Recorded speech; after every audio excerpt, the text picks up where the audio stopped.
Berabad-abad lamanya berlangsung pertentangan pendapat mengenai hak cipta sajak-sajak Homer. Kapan, di mana, dan bagaimana Iliad dan Odyssey diciptakan. Sampai seberapa jauh sajak itu bersandar pada komposisi sebelumnya. Apakah Iliad dan Odyssey disusun oleh orang yang sama? Betulkah salah satu digubah oleh hanya satu penulis? Mungkin tak ada orang yang seperti Homer dan sajak kedua itu yang berkembang lewat proses penggabungan begitu lambat. Ataukah memang disusun oleh sekelompok pengolah yang mencomotnya dari sebuah gabungan sajak-sajak yang ditulis oleh banyak ragam penyair. Para sarjana yang membuang waktu bertahun-tahun menyelidiki masalah ini tidak mencapai kata sepakat satu sama lain. Lantas bagaimana bisa seseorang yang bukan sarjana ilmu klasik bisa tahu jawab yang semestinya? Tentu saya sendiri tidak tahu jawabannya. Meski begitu, untuk menentukan di mana Homer layak ditempatkan di daftar urutan buku ini, saya membuat perkiraan sebagai berikut. Perkiraan pertama adalah memang benar ada seseorang penulis utama Iliad. Alasannya terlampau bagus jika karya itu disusun oleh sekelompok orang. Pada abad-abad sebelum Homer, banyak sajak-sajak yang lebih pendek mengenai masalah yang sama digubah oleh penyair-penyair Yunani lain. Dan Homer banyak mengambilnya dari karya mereka. Tetapi Homer berbuat lebih jauh dari sekedar merakit Iliad dari sajak-sajak pendek yang sudah ada sebelumnya. Dia memilih, dia mengatur, dia menyempurnakan kata-kata dan menambahnya serta pada akhirnya melengkapinya menjadi hasil final dengan bakat sastranya yang jenius. Homer, orang yang menghasilkan karya besar itu, mungkin hidup di abad ke-8 sebelum Masehi. Meski banyak catatan menganggap lebih awal dari itu, saya juga memperkirakan bahwa orang yang sama merupakan penulis utama Odyssey, meski argumen berdasar sebagiannya dari perbedaan gaya. Bahwa kedua sajak digubah oleh penulis-penulis yang berbeda punya kekuatan yang setara. Secara keseluruhan, persamaan di antara kedua sajak jauh lebih penting daripada perbedaan-perbedaannya. Dari apa yang sudah dipaparkan, jelaslah betapa sedikitnya bisa diketahui tentang ihwal Homer sendiri. Dan memang tidak ada data biografis mengenai dirinya. Ada tradisi kuno yang teramat kokoh berasal dari masa awal Yunani, bahwa Homer itu buta.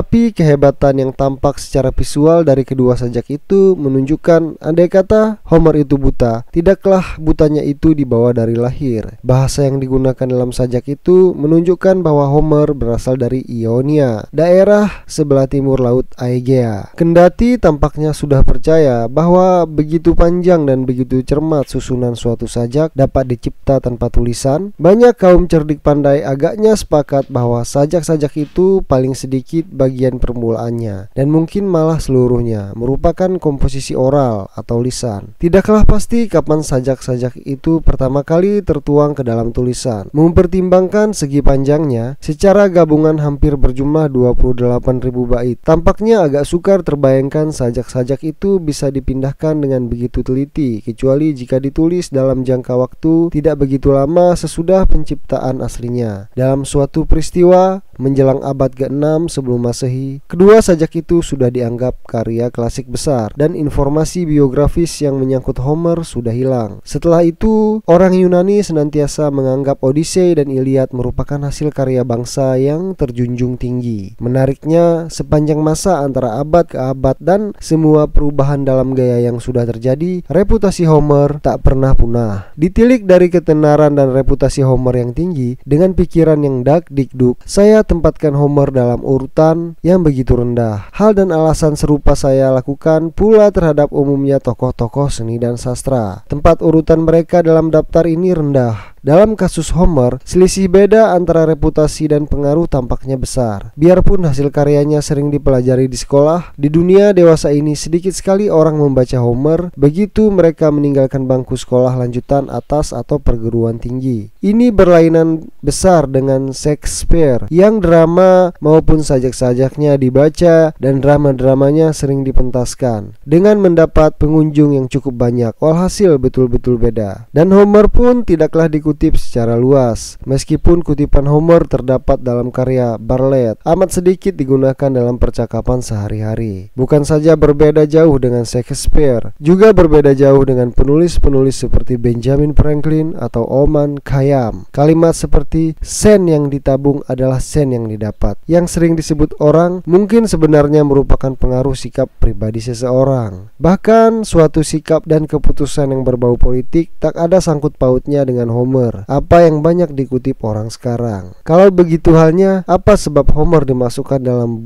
daftar buku urutan buku ini? Ada dua alasan. Alasan pertama, jumlah orang yang makin bertambah dari abad ke abad, baik yang mendengar atau membaca karya Homer memang betul-betul banyak. Di dunia masa silam, sajak Homer jauh lebih populer ketimbang sekarang. Di Yunani, karyanya begitu akrab dengan penduduk umum, dan dalam masa yang panjang sekali mempengaruhi sikap agama dan etika. Odyssey dan Iliad terkenal bukan semata di kalangan sastrawan intelektual, tetapi juga di kalangan militer dan pemuka-pemuka politik juga. Banyak pemimpin Romawi lama mengutip Homer. Malahan Alexander yang agung mengempit salinan Iliad di ketiak selama bertempur. Bahkan kini Homer merupakan penulis pujaan di sementara sekolah, dan umumnya kita sudah baca karyanya, paling tidak sebagian, selama di sekolah. Bahkan lebih penting lagi, mungkin pengaruh Homer terhadap kesusastraan. Semua penyair-penyair Yunani klasik dan penulis-penulis drama amatlah sangat terpengaruh Homer. Tokoh-tokoh seperti Sophocles, Euripides, dan Aristoteles menyebut beberapa contoh saja terbenam dalam tradisi Homer, dan semuanya mengambil ide literatur yang cemerlang darinya. Pengaruh Homer terhadap para pengarang Romawi kuno jelas besarnya. Semua